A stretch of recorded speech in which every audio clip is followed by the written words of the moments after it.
कुछ ऐसे प्रोडक्ट जिनकी डिमांड सिर्फ ट्रेंड तक सीमित नहीं रहती बल्कि साल के 365 दिन बिकते रहते हैं। कुछ ऐसे प्रोडक्ट जिन्हें लोग मजबूरी में नहीं बल्कि अपनी रोजमर्रा की जरूरत पूरी करने के लिए खरीदते हैं। बात करने वाले कुछ ऐसे प्रोडक्ट की जिनकी मार्केट डिमांड कभी खत्म नहीं होगी। नमस्कार, मैं हूं शुभम और बॉस वाला डेली हिंदी में आप सबका स्वागत है। इस वीडियो में हम बात करेंगे ऐसे 8 प्रोडक्ट्स की जिनका बिजनेस छोटे शहर से लेकर बड़े शहर तक शुरू किया जा सकता है। हम समझेंगे कि लोग इन्हें बार बार क्यों खरीदते हैं, इनका मार्केट कितना बड़ा है और अगर कोई व्यक्ति मैन्युफैक्चरिंग या डिस्ट्रीब्यूशन बिजनेस शुरू करना चाहता है तो उसके लिए क्या क्या अपॉर्चुनिटी है, ये सारी बातें होगी आज इस वीडियो में। लेकिन उसके पहले अगर आपने अभी तक बॉस वाला डेली हिंदी को सब्सक्राइब नहीं किया तो प्लीज वो लाल बटन दबा दीजिए, बेल आइकन को प्रेस करो ताकि शुभम का आने वाला वीडियो आप मिस ना कर। दबा दिया, वेरी गुड। चलिए शुरू करते हैं शुभम के साथ।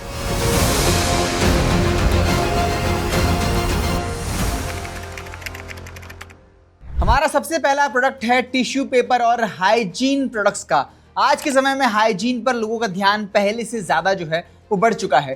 Tissue paper, kitchen roll, wet wipes और नैपकिन्स का इस्तेमाल जो है वो घरों के साथ साथ होटल्स, रेस्टोरेंट, हॉस्पिटल और कई सारे ऑफिशियल प्लेसेस में जो है लगातार बढ़ रहा है। इसकी सबसे बड़ी खासियत ये है कि ये रोजाना इस्तेमाल होने वाले प्रोडक्ट्स हैं। ग्राहक इन्हें बार बार खरीदकर लंबे समय तक नहीं चलाता बल्कि एक बार खरीदता है। छोटे स्तर पर पैकेजिंग या डिस्ट्रीब्यूशन से भी इसका मार्केट में शुरुआत किया जा सकता है। दूसरा प्रोडक्ट है होम क्लीनिंग प्रोडक्ट। आज हर घर में floor cleaner, toilet cleaner, dish wash liquid और सरफेस क्लीनर जैसी चीजों की जरूरत जो है वो होती है। पहले जहां लोग सिर्फ कुछ पुराने तरीकों से सफाई करते थे वही अब ब्रांडेड क्लीनिंग प्रोडक्ट की डिमांड जो है वो तेजी से बढ़ रही है। इस इंडस्ट्री में बड़े ब्रांड्स मौजूद है लेकिन लोकल लेवल पर भी अच्छी क्वालिटी और सही प्राइसिंग के साथ एक नया बिजनेस जो है वो शुरू किया जा सकता है। अगर आपका प्रोडक्ट अच्छा है, प्राइस अच्छा है, रिजल्ट अच्छा है तो रिपीट कस्टमर आपको मिलेंगे और यही आपके बिजनेस को बड़ा बनाने में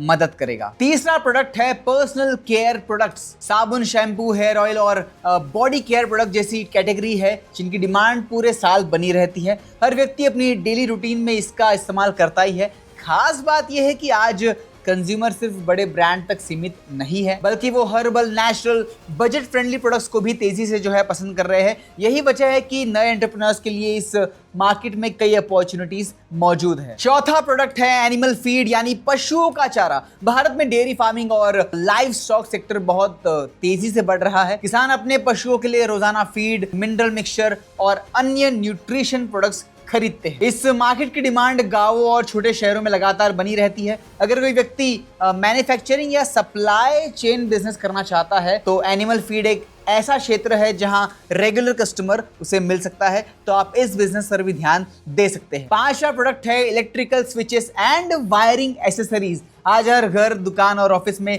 इलेक्ट्रिसिटी से जुड़ी प्रोडक्ट्स की जरूरत जो है वो होती है। स्विच, सॉकेट्स, वायर एसेसरीज और स्मॉल इलेक्ट्रिकल आइटम जैसे प्रोडक्ट जो है वो बहुत ज़रूरी हो चुके हैं, हम सबके लिए बड़ी डिमांड में रहते हैं। कंस्ट्रक्शन हो, रिपेयरिंग वर्क हो, हर जगह हमेशा यूज़ होते हैं। नए घर बनते रहेंगे और पुराने घरों में मेंटेनेंस जो है वो चलता रहेगा। इसीलिए इस कैटेगरी में मार्केट लगातार जो है वो चलता रहता है। अगर आप इस सेक्टर में, हार्डवेयर सेक्टर एंड ऑल में जाना चाहते हो तो आप घुस सकते हैं। इसमें आप एक अच्छा सोर्स ऑफ इनकम जनरेट कर पाएंगे। छठवां बिजनेस है stationery products. Notebook, pen, file, paper product और स्कूल ऑफिस सप्लाईज ऐसे प्रोडक्ट है जिनकी डिमांड सिर्फ स्टूडेंट तक सीमित नहीं है। स्कूल, कोचिंग सेंटर्स, बिजनेस और गवर्नमेंट ऑफिसेस में भी इनकी जरूरत जो है वो हमेशा रहती है। इस इंडस्ट्री में बड़े ब्रांड के साथ साथ लोकल मैन्युफैक्चरर्स की भी जो है वो अच्छा बिजनेस, अच्छा उनका स्कोप जो रहता है क्योंकि डिस्ट्रीब्यूशन नेटवर्क मजबूत होने पर सेल्स लगातार आती रहती है। तो आप अगर इस सेक्टर में घुसने की सोच रहे हैं तो जरूर घुसिए क्योंकि ये एक स्टेबल इनकम आपको दे सकता है। सातवां प्रोडक्ट है पैकेजिंग मटेरियल। आज हर बिजनेस को पैकेजिंग की जरूरत होती है, चाहे वो फूड इंडस्ट्री हो, चाहे वो ई कॉमर्स इंडस्ट्रीज हो, Amazon, Flipkart and all, manufacturing हो या फिर रिटेल बिजनेस, सभी जगह बॉक्सेस, बैग्स, रैपिंग मटेरियल्स और पैकेजिंग आइटम्स की जरूरत पड़ती ही पड़ती है। जैसे जैसे ऑनलाइन शॉपिंग और स्मॉल बिजनेस बढ़ रहे हैं, वैसे वैसे पैकेजिंग इंडस्ट्री का मार्केट भी बढ़ रहा है। इस बिजनेस में B2B कस्टमर्स मिलने की संभावना ज्यादा होती है। तो अगर आप इस क्षेत्र में, इस सेक्टर में घुसने की सोच रहे हो, जरूर घुसिएगा, मेहनत कीजिएगा, आप इसमें अच्छा करियर जो है वो बना पाएंगे। 8वां प्रोडक्ट है LED और स्मॉल इलेक्ट्रॉनिक एसेसरीज का। सिर्फ बल्ब ही नहीं बल्कि चार्जर, केबल्स, एडेप्टर्स और छोटे इलेक्ट्रॉनिक्स आइटम्स की डिमांड जो है वो लगातार बनी रहती है। टेक्नोलॉजी के बढ़ते इस्तेमाल के कारण लोग इन प्रोडक्ट्स को बार बार खरीदते हैं। इस मार्केट में डिस्ट्रीब्यूशन और क्वालिटी सबसे महत्वपूर्ण फैक्टर होता है, क्योंकि कस्टमर भरोसेमंद प्रोडक्ट चाहता है। क्वालिटी अच्छी है तो आपका रेगुलर कस्टमर बन जाएगा और आपसे माल जरूर खरीदेगा। अब सवाल आता है कि अगर कोई व्यक्ति ऐसे 365 दिन चलने वाले प्रोडक्ट्स का बिजनेस शुरू करना चाहता है तो शुरुआत कैसे करे? सबसे पहले अपने एरिया की डिमांड को समझना बहुत जरूरी है।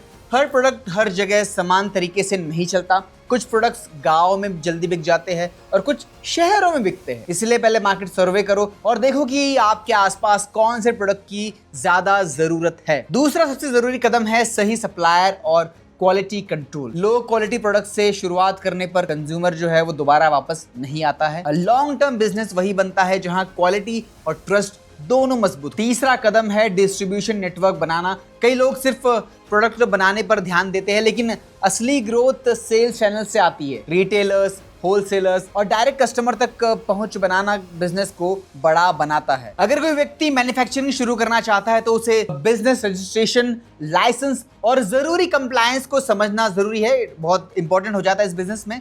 और छोटे उद्यमियों के लिए गवर्नमेंट की कई योजनाएं और सपोर्ट सिस्टम उपलब्ध है। लेकिन बिजनेस की सफलता हमेशा प्रोडक्ट क्वालिटी, डिमांड और किस तरह की आप उन्हें प्राइसिंग दे रहे हो, प्राइसिंग इंपॉर्टेंट है, और एग्जीक्यूशन पर निर्भर करता है। और सप्लाई कैसे करते हो ये भी बहुत बड़ा रोल फैक्टर होता है आपके नए बिजनेस। दोस्तों, 365 दिन चलने वाले प्रोडक्ट हमें एक बात सिखाते हैं कि बिजनेस में हमेशा नए आइडियाज की जरूरत होती है। कई बार सबसे बड़ा अवसर उन्हीं चीजों में होता है जिनकी जरूरत लोगों के घर में होती है और हर दिन होती है। जरूरी नहीं है कि बिजनेस सिर्फ लैविश होना चाहिए। जो चीजें रोजमर्रा में हमारे काम आ रही घर पे, हम उस पे भी अपना बिजनेस शुरू कर सकते हैं। आपको बस एफर्ट लगाना है, मार्केट को समझना है और प्राइसिंग हमेशा अच्छी रखनी है। ठीक है, आई एम श्योर काफी सारे सवाल आए होंगे क्योंकि हम रेगुलर बिजनेस रिलेटेड वीडियो बनाते हैं और काफी सारा आप प्यार भी देते हो। तो अब एक काम करो, इन 8 में से कोई भी एक वीडियो आप चुन लो और अगर उस पर कोई डाउट है तो आप अपने सवाल जो है वो कमेंट्स बॉक्स में लिख दीजिए। बॉस वाला की टीम और शुभम आपके सारे सवालों के जवाब देगा। ठीक है, और हाँ, अगला वीडियो किस टॉपिक पर चाहिए ये भी आप मुझे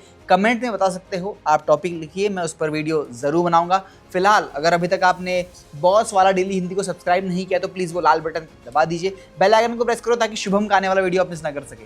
दबा दिया, वेरी गुड। चलिए मिलेंगे अगले वीडियो में। Till then keep watching boss वाला डेली हिंदी।